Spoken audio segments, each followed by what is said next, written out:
Welcome to Comment Cocktails. I am your host, Derrick Schommer. That's Ian Andrews. We're going to taste some vodka. This is different. This is IRU Vodka. IRU Vodka. From Russia. Yep. Imported from Russia. Distilled from grain. Yep. So maybe there's gluten in here.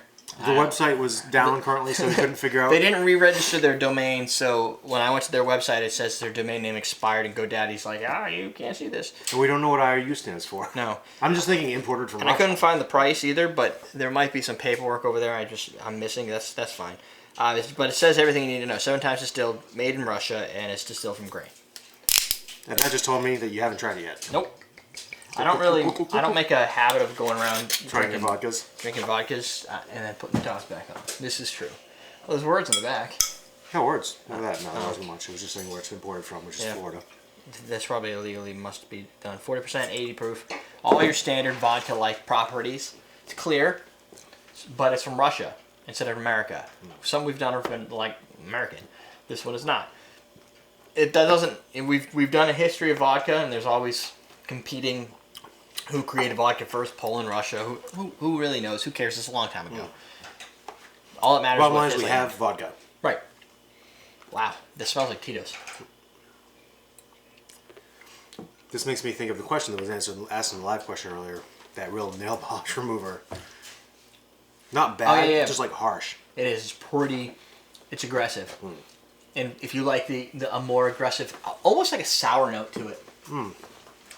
I don't know if that's because it's grain. I don't know. Dry, which probably there's it's like it's taking sweetness away. It is.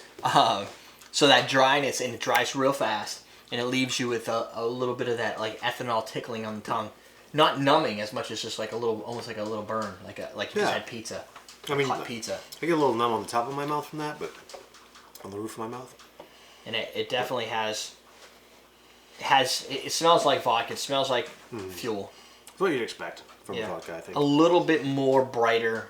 You know what we should start doing in these vodka reviews? Getting some apple juice to chase after that. Chase apple juice? 7 times, that's a lot of distillation. Yeah, I mean, it's a very That's probably why. Clean vodka, I think. It doesn't have a lot of... It's got a little bit of weight to it. Yeah. But there isn't a real defining flavor outside of the slight aggression. There's not a lot of... I mean, it's pretty neutral. From a neutral spirit. 7 times distilled is a lot. That's 5X is usually... after 5X you start stripping away even more. There was an 8X one, I think, that we did. Yeah, that was like a $70... Yeah, that wasn't this, was it? No, that was the... No. I don't know which one that is. That one's from... No, I remember it. It's there somewhere.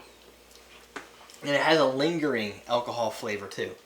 I would say that from a... I'm not a vodka sipper myself, but from a sipping standpoint, there's not a ton of enjoyment out of that. From a distillation, stripping it down so much to kind of remove all the character and the flavor and the nuance, it seems like something I would put into a cocktail or use it as an infusion. This might be cool if you added some vanilla bean to it. Would raise the cost because vanilla bean. Like Tim says in the chat room, says, so it tastes like vodka. It does taste like vodka. There's, in a taste test, it would probably fall right around the middle. And we've had others that have had slight sweet notes to them, and I think $20, $22 range. Probably, yeah. I would put it there. We're guessing. Yeah. I would. This to me is like.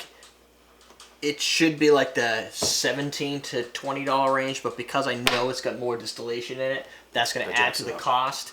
Totally. Because you're doing more work, plus it's a marketing thing. You want to have, if you're going to do something more, you add more price to it. I mean, that's just how it's reality. But I don't really think it fits the category of vodka. I mean, where this plays best to me is lined up with different types of vodka from potatoes and gives you a defining flavor. When you say, well, this has a sweet flavor, people go, oh, so it's like Pinnacle Whip. No. There's sweet flavors to vodka and nuances. This just shows you that there isn't in this one. And it's so tough to get that when you're tasting something as a standalone versus when you're comparing it to a whole bunch of other ones that actually have these characteristics. It's difficult to really identify those things or to be able to have other people see what you're talking about unless you can have something for them to compare. And that it has a... kind of like, it almost tastes like there might be a little charcoal filtering or something. Like it has, I don't know, not an herbal, but kind of an herbal. I don't really know how to describe it. It has some sort of, don't know, flavor in that sour bite. And it could be how it was filtered or distilled or whatnot. But put this up against a potato, a sweet potato, you know, or any of those other vodkas that you think have no sweetness, and you'll find out that they actually have a sweetness. You just didn't have a basis of comparison. Right. It's not sweet like a sweet rum or a sweet vodka. Right. But yeah. It's just or artificially sweetened. Not dry. Right. That's dry.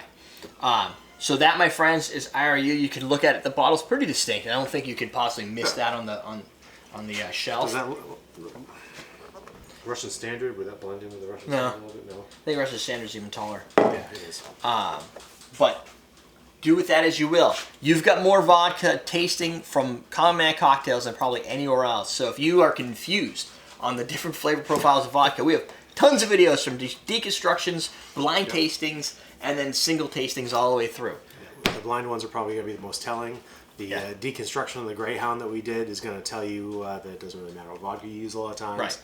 Buy yourself a $6 bottle of vodka and you're going to make the same Greyhound as somebody who uses a $60 bottle of vodka. In our opinion, anyway. Right. And our opinions are fact. Yeah. Right. So that's it. There you go. More vodka tastings for your video watching pleasures. Yes. We're teaching you how to drink. It's just like ice sculpturing, but more fun because you get to break stuff. Worst case, if it doesn't come out right or you break one oddly, then just